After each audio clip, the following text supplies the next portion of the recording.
Hello, hello. Let's make sure. Yep, everything looks to be good. Welcome. How's everybody doing? Oh, gotta get my trusty blue light glasses. Actually, they're kind of dirty, but that's okay. They also make me feel smarter. Welcome to a layout review video. If you guys are watching this live right now, I got to come up with some catchy way of saying this. Hit the like button, okay? Hype for the streams. Thanks, Max. Glad you're here. Yeah, hit the like button. If you're watching the stream right now, hit the like button. It's a small payment of free 99, but it helps the stream out a lot. So please be sure to do that. And if you're watching this post broadcast, what's up, Carrie? If you're watching this after the live broadcast, also consider hitting the like button. It helps me out a lot. If you guys are not subscribed already, I don't know what you're doing, but please feel free to please subscribe. It does help me a great deal. And if you guys are longtime subscribers and are looking for ways to support the channel, join the Discord server. And if you have already done that, be sure to consider becoming a member. I said be sure, but consider becoming a member. It does help me out a great deal. We've had some more people become members. Work it. Thank you for your 4-month membership renewal. That's awesome, man. I got to get better at reading these off. I'm so used to Twitch. I just am not used to YouTube streaming. And then, dude, Tonlo, my main man, 5 months. Thanks, buddy, for the super valuable player. I'm actually, I have an idea of trying to add more value to that membership. I think what I might consider doing is offering like not workout, but like practice day schedules. You know, like there's a lot of companies that do like drills and stuff that you know, is gatekept or paid, you know, behind a paywall. I'm not sure that that's what I'm really after, because I think sharing drills freely is really valuable. But I think if people want kind of like these workout / drill days or practice day schedules, I think that would be something that I could offer for that membership, which I think would be pretty cool. But I don't know if that's something that interests you guys, let me know. But otherwise, in today's video, we've got a lot planned for the rest of the stream, but I'm sure if you guys are tuning in to this on YouTube after the fact, you're gonna not know what I'm talking about. But in today's stream right now, we're going to go over the EPL layout, and then afterwards we're going to talk about running and gunning in my running and gunning masterclass video, which I'm very excited about. And then we're also going to talk about down body tactics. So highly requested, both of those. So without further ado, let's get into the layout. Okay, cool. I just got to double check the tech behind this. Sometimes it does not work. So as per usual, the very first thing we do is we draw these zones, and the purpose of drawing these zones is to help us identify where we would likely find someone in the breakout. I usually draw the outermost because that's pretty easy, and then afterwards you're trying to find where you'd likely find the number 2s on either side of the field. And there's definitely a lot of subjectivity to this, so just understand that, and I will explain these in just a second. I'm sure everybody that's in here has heard me talk about this 1,000 times. Oh, excuse me. This is Charger. This is Dragon. So I've drawn 5 zones here. 1, 2, 3, 4, 5. On the snake side is always Arizona. Above that's Oklahoma, Texas, Nevada, Iowa. Those are the complicated zones, or I would call them complicated. If you want to use the simplistic version, which is just simply saying if one side is clear and the other, I would just use Charger and Denver respectively, or excuse me, Dragon. And that's just simply to tell your front guy, hey, there's nobody right in front of you that's going to stop you from moving up the field. So just wrap and go all the way till you're on their side. Okay, that's the purpose for those. After we do that, as you guys know, we always walk the baseline and are looking for very interesting shots up the middle. Is primarily what we're just looking at shots anywhere, but we're looking at up the middle shots and then cross field shots to see what sort of threats there are, or what sort of opportunities there are for those of you who like SWOT analysis stuff. So the first thing that I see is this little valley here that the home guy could shoot you in. I also try to like assess what I think is an easier shot for who, and generally speaking, the home is going to have the easiest shots because they don't move. But that is a shot that does exist right there. There's also a very interesting blind here, but there's no real shot opportunity except to shoot heads up. So I guess I shouldn't say there isn't real shot opportunity. There's quite a bit of shot opportunity here. So if you get behind this Aztec to blind out the home guy, you can take a knee or get low enough that he doesn't drop a shot in on you and shoot the people running out wide. Porter, what's up? Sorry, I missed your thumbs up. Again, if you guys are watching this live, please be sure to hit the like button. It helps out the stream a great deal. Running out then to this juice box. Pretty standard heads up stuff. I don't really like to talk much about heads up stuff. It's pretty straightforward. And then running out to the corner, you do have some concern from the home guy for sure who can shoot you. And it's probably going to be pretty hard for you to shoot at the home guy once you pass this can, simply because, you know, if we were to, I'm terrible at geometry, but you guys get why that would be the case, right? Like the degrees in which you have to run this direction while shooting over in this zone is very small compared to the degrees, you'd have to shoot from this position. That's a great deal more, even though it's a marginal amount, but it's also the fact that you're running out to the corner, which we will talk a little bit about in our running and gunning video. Supreme, what's up? How are you? And then once we get out to the corner, man, I missed the X's, dude. I'm so glad these are making a return. It is a true tape. It's actually a little bit of an overextended tape, which is nice. These X's are a blast to play though, dude. Oh my goodness. Over the top shots for days. Inside shot is always a threat, but there is quite a bit of blockage in the middle, which is really helpful for survivability. But you do have to get very small in those X's. So really not a whole lot, except for this valley right here is a pretty big threat.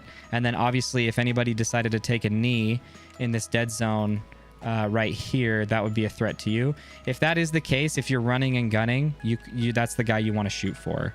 If you see a guy taking a knee or just playing in that dead zone behind the Aztec, definitely shoot back at him.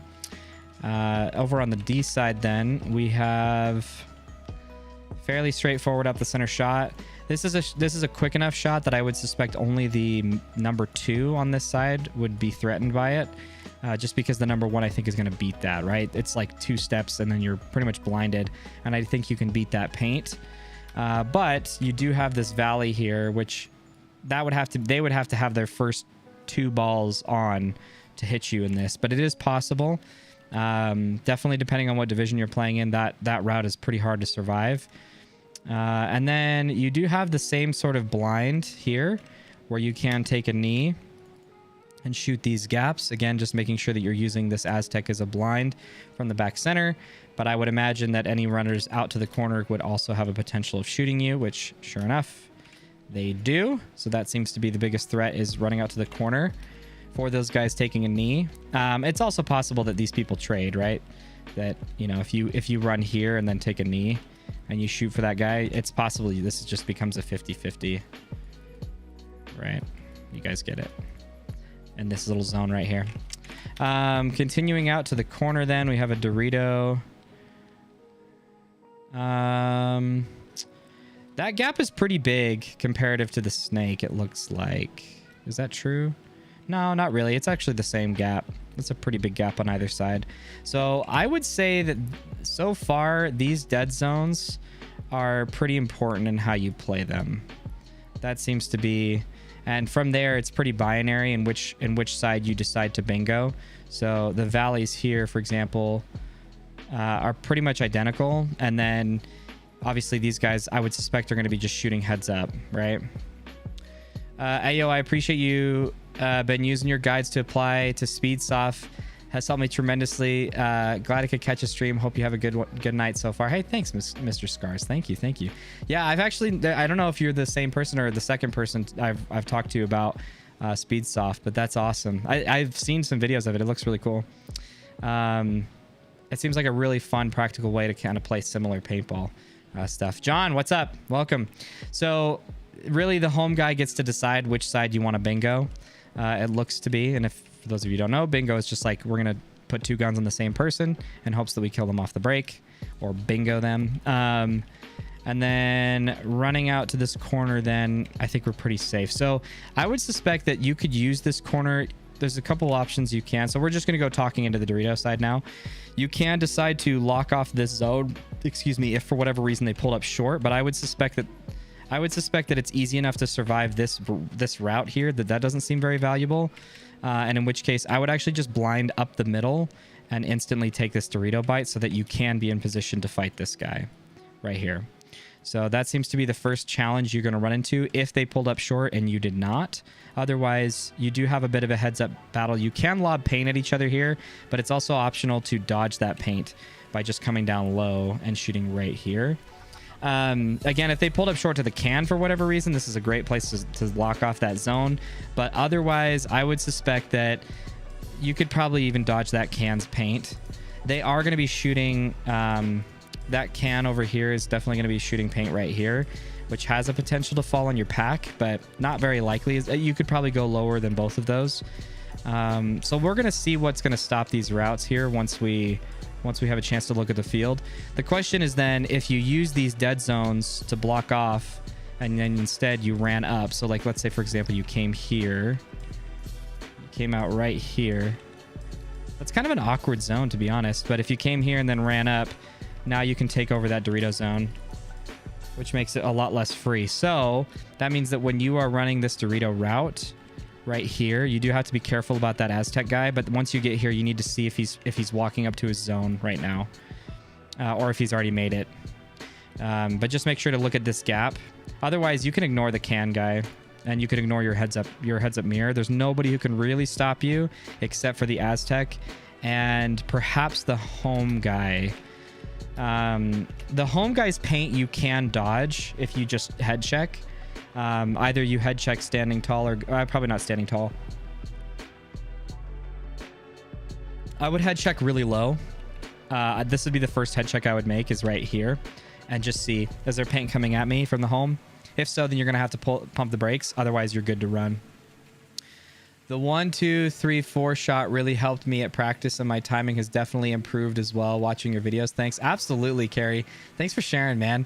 That was a video that was a long time coming. I actually had wanted to make a separate video on that topic, and which I might still, you know, but I appreciate that. Hey, thank you 12 people who are in here. I appreciate you guys. Be sure to hit the like button. If you're watching live right now, unless you're watching on a TV, hit the like button.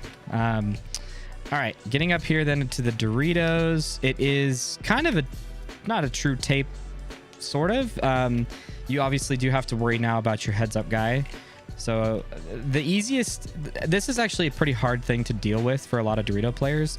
But just don't get overzealous about fighting the guy right in front of you. You need to check him off to keep him honest so he doesn't just come run you down. But generally speaking, as long as you have a number 2 who's watching over you, you can actually kind of ignore this guy, especially here if you just go low. Excuse me, if you go low and you wrap. So the only person that's going to stop you is if the Aztec bumped to this Dorito wedge and you didn't see it. So that's usually that's kind of an if A then B sort of play. So the first thing, these breakdowns are next level. Thanks, Max. So for example, kind of the if I were to play the number 2 on the Dorito side, and the very first thing I would do would be to play this zone. Let's say I pumped paint into this gap or even this gap, and this guy runs out, and I'm kind of confident he didn't die. Well, the very first thing I'm going to do is go here. Okay, I might even go here regardless, but I'm going to go here and I'm going to try to stop him at this bunker. If for whatever reason he gets me to flinch and he takes this bite here, well, what's my next move? My next move is going to be to wrap the home, because the number 2 can't see me, right? The number 2 is not going to be this juice box. The number 2 is somewhere right here. And so the only person I have to really realistically worry about, again, this is probably early approaching mid-game at this point, is really the middle guy. And even then I can probably go a little lower than him. But I would just need to shoot at the home guy and then immediately take this bite here. And now once I'm here, I can stop this move. Okay? But that's an if A then B. If they make it to Dorito 1, I go up to the Aztec. If they make it to Dorito 2, I go up to the Dorito side wedge. The only trick with if A then B paintball is that it is very easily scouted if teams are paying attention. So if they notice that every time they go to the Dorito 1, they make it off the break, they know you go to the Aztec, then that Dorito 1 guy can play off of that information. So you do have to change it up sometimes, but the primary reason you would make that move is because from the can, you can't really do a whole lot, right? So if I'm playing this can, I can't really stop this route. I can definitely not stop this route from the Dorito 2 to the wedge, and I can't stop this. So the only thing I can really stop is here, and that's not very valuable, right? I can shoot my heads up guy. I can shoot this dude, which is fine, but I can't stop the approach from the Dorito 1. So again, just to reiterate, these bunkers plus the zones are very powerful for the number 2s. These are key key dead zones, and key bunkers. Okay, so that's the first thing we've put together so far. So otherwise, if they don't make those routes up the middle to that Aztec and the wedge, then you're clear for takeoff up to this wing, and in which case you just have to check off the guy heads up from you. And if you guys remember, the tricky part here is going to be that you can't really use the 1, 2, 3, 4 angles that we've talked about in previous streams that Carrie was mentioning. But otherwise, you just have to remember that whichever angle you come out from, whether it's you start up top and then go down, or start down and then go up, that second move is going to be obvious in this case, right? So if I were to gun battle, just imagine to yourself, if you were to gun battle from here and you got put in, well, you want to still shoot at him, right? So you're going to go up over the top. But if you're playing against somebody who's pretty decent, all they're going to do is when they snap out and they win that fight, all they're going to do is shoot paint up here right after. For example, if you came out here first, they're just going to shoot here, and then they're going to shoot right here and shoot you in the face. So just be really patient in this battle. If you find that in the tournament these people are getting to these W's really easily, then just be very patient with this fight. This is the fight that's supposed to slow down the Dorito side push. If they're still in the Dorito 1, maybe even the Dorito 2, you can head check and shoot paint right here. Just shoot paint and then take this bite, because I don't think anybody's going to see you, right? The Dorito wedge is going to see you. So maybe just head check that by either coming up over the top right here, head checking on the inside low. This is a head check you don't want to take with your gun. You literally just want to pop it to see if there's anybody there. And then otherwise you take this bite. And then I guess the first thing we should have checked is who can you kill for free. If you get to this bunker, this guy is going to have a hard time surviving. I would suspect this is a pack hit all day from this bunker. So, and we've established that these moves are really easy to make if they don't go to the Aztec. So I would suspect that Aztec is like a default move for the number 2s in the Dorito. So now that we've put that together, we can actually say then almost assuredly that if a team does not send a guy to this Aztec off the break, that is a mistake that you can punish. And the way that you punish that mistake is you instantly take these bites up to this wing and then kill this person in the corner. That would be the very first thing you could do to punish that mistake.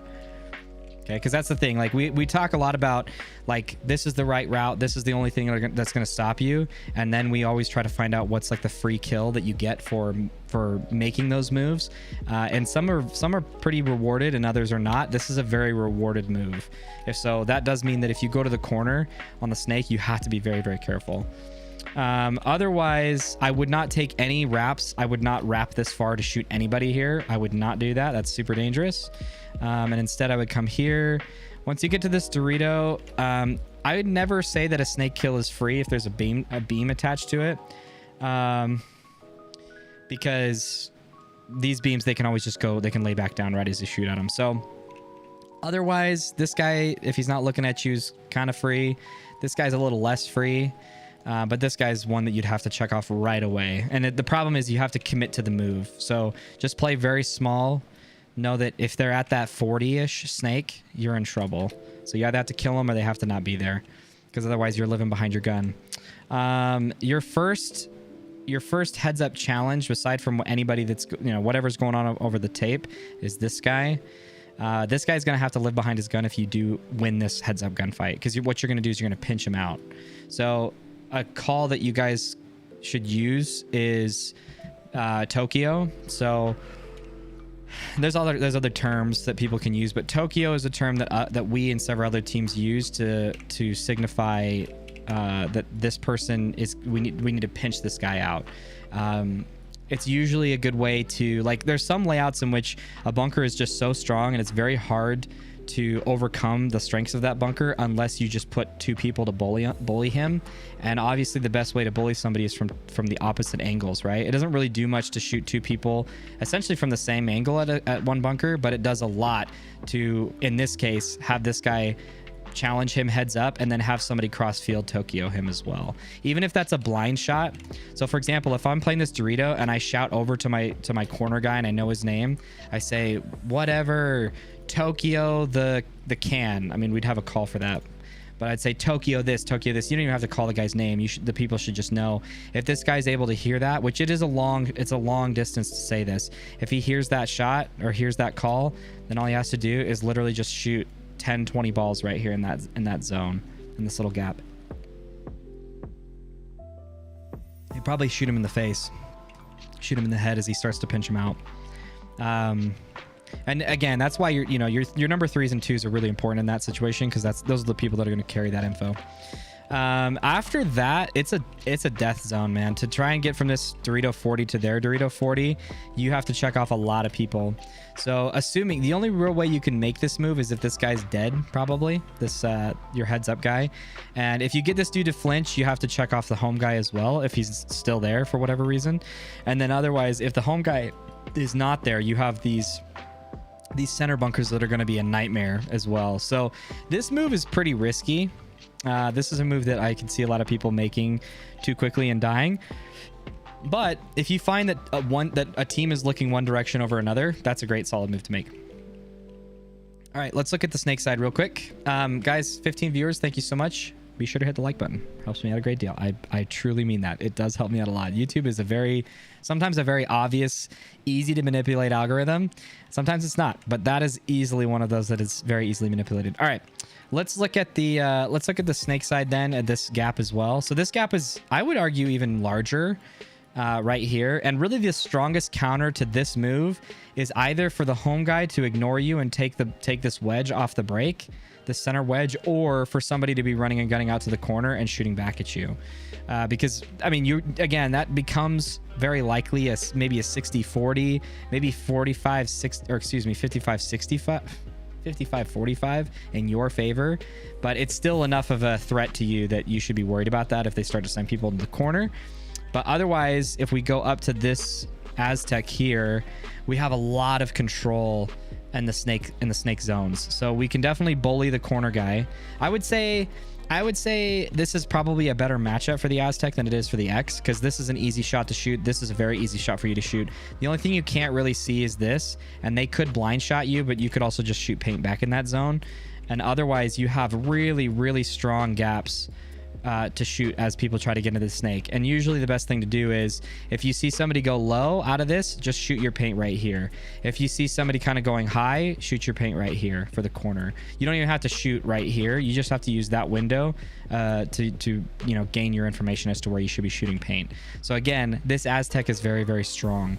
And usually we haven't seen it so far, but usually when like this like middle-ish zone is if this middle-ish zone is really strong, it means that the middle is the counter to that, which means that, like, if for example we sent 2 guys to go, sorry, they need to get more colors in this Guns Up app.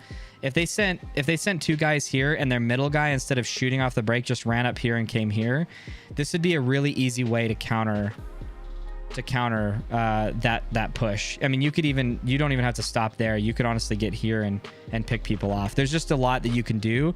And if you send 2 people to this like middle-ish zones to shoot outside, so just don't lose the middle guy.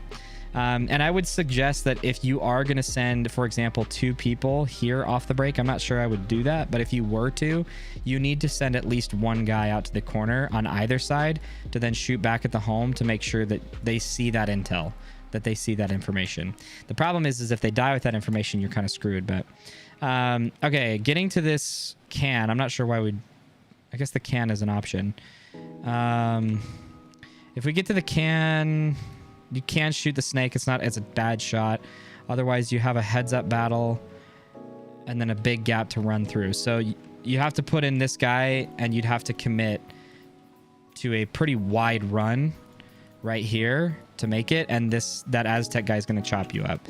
So this doesn't seem to be where I would put the front player. I probably wouldn't do that.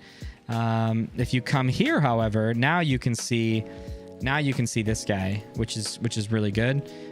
You do have the can to worry about, but not really.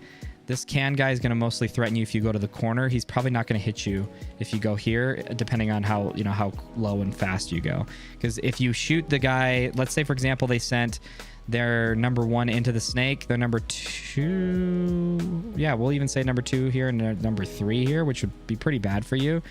All you really have to do is shoot this guy and get him to flinch, and then take this bite and slide right here, because man, he's not going to hit you. He might hit the top of your pack, but it's always possible, right? It's always like, this is what it looks like from my perspective. It's always possible. Again, out to the corner. The corner is like okay-ish to challenge this dude. This is a really bad angle to fight from your perspective, because you have to get really low. You have to get on your knees. And it's just, you're very exposed when you do this challenge, when you challenge from here. However, its ability to control the tape is very strong, which is why I think this bunker ends up being pretty good. And depending on how tall you are as well, you can stand up over the top and get some pretty cool shots onto people. Definitely control this zone, and these people right here. That's pretty strong. If you do control even more, you can wrap, but this is why the X's are really tough to play, because, you know, wrapping, you usually want to be on your feet so you can respond very quickly and easily. But in order to play this bunker and not expose yourself, you have to kind of go low, and at which point this is a blind shot waiting to gog you in the face. That Aztec has so many opportunities to shoot you in the face and you not really see that. So I would probably be very careful about doing any sort of hard wrapping in this bunker, and I would honestly probably just stay looking heads up if I were you in this position. But again, as a reminder, look at how exposed we are to this wedge guy. Look at that. That is pretty rough. So getting into the snake then, I don't really see a reason to stop here. I mean, obviously it controls the tape, so if you are playing catch up to somebody who got into the snake before you, then and you react to them and you go here, it might be a good way to catch somebody who's trying to like go all the way because they heard an Arizona or a Charger call. But otherwise, I don't know if I would do that. And if you try to move up to the stake from here and they send somebody to the can, they will kill you. But I really don't think people are going to go to the can. The way that I would suspect this layout plays is that depending on if you decide to send your guy to this Aztec or this Aztec, I would suspect you would send your other guy to the opposite, to the can. So if you sent somebody here, if you sent your number 2 on the Dorito side here, I would suspect you'd send your number 2 on the snake side here. Mostly because you don't really want to risk 2 bodies so close together up the middle, and vice versa, right? If you sent your number 2 here, you'd probably send your number 2 there. But I wouldn't be surprised if you see this in the event. I really don't think I would be very surprised, but just know that the counter to that is push the middle. The obvious counter is to push the middle. So if you find that people are playing that Aztec all the time, just take this bite then from here. Otherwise, going inside is super safe. Can't see anybody here except for the middle. So if you found that people were sending, let's say your team was sending your number 2s here to do those shots, right? Because they were getting you easy kills off the break, which I would suspect these will. Then your response, it needs to be to get to this snake 1 as fast as possible and watch this right here. This is what they're looking for. They're looking for that middle push. That would be an easy way to stop that middle push. I don't even know if Doritos has a way to do that. Let's see. Kind of. If they take the Dorito side route, which I don't know why they would. This is your first bunker where you can stop it, and that's a pretty far up bunker. Well, actually, you know what? It's the same. It's the same bunker. I feel like the snake would be easier to do that in, but it might not be a bad idea to do this, but it also, I think it actually would be better. Yeah, let me backpedal that. I actually think it would be better for your snake guy to go here and check off the middle and have your Dorito guys play heads up and play fast into this bunker, because we've established that this bunker is super strong and relieving the pressure from the snake side because of this shot. So that's probably what I would do. Okay, moving on. Snake, then you don't need to stop to shoot any of this. If you come up to this cake, you've got some lob shots in on the Dorito. That's not a free kill. You're not going to kill anybody there, but you will kill somebody if they stopped here, or you guys would trade. It's also possible for them to just shoot you outright, but just know that that's a threat if you notice that they're playing up the middle a lot. Otherwise, you will have to beat the guy ahead of you to make the next move. From there, nobody can stop you. So if you get to this bunker, now you've got a lot of control on the Dorito side. You can pretty much shoot the wedge guy if they did put a guy in the wedge in the pack, probably. And this guy's almost a guaranteed free kill. I would suspect this guy back here, you can just apply pressure. I don't think he's a free kill. If you were to back up, this can is dead for sure. And that's probably it. Oh, excuse me, and the Aztec. So if they got stuck, if their number 2s got stuck at this Aztec, these people get chopped up. Either the can or the Aztec, which is great for you. Moving on then, you obviously have a very big hurdle to cross with this tall tower in the back center. Obviously, if there's a guy still here in this bunker at that as well, that's a hard head check, especially if they have if all bodies are alive. That's a really tough move to make, because you can't really wrap this if there's a guy heads up from you. So, and then the last one we'll look at is if you get to their 40 snake, which, interesting enough, you actually have less shots on the Dorito. You have less shots on the Dorito than you did before. So I would not make this move unless the snake side was blown open. Putting yourself in this position is not great. So stay back here. Do a lot of work. You do a lot of work from here, and then wait till you kill the guy in front of you, and then make that move. As far as the middle's concerned, then we've already established that you have these valley shots right here and here. You do have some over the top. I mean, depending on how tall you are, you do have some shots over the top of these bunkers. That it says that this is 5'4", 5'6". That's not true, dude. I'm 5'8", and that is not what I see when I play. But pretty standard shots. They seem to be replicated on either side. Interesting enough, though, you do have a bigger gap on the Dorito side than you do on the snake side, so that's interesting. If you decided to ignore everybody off the break and just run, which probably is a good idea, probably. Huge zone control here. It's not good because it's super blind, but you can just dump paint into this zone. I would imagine the same is true for the other side.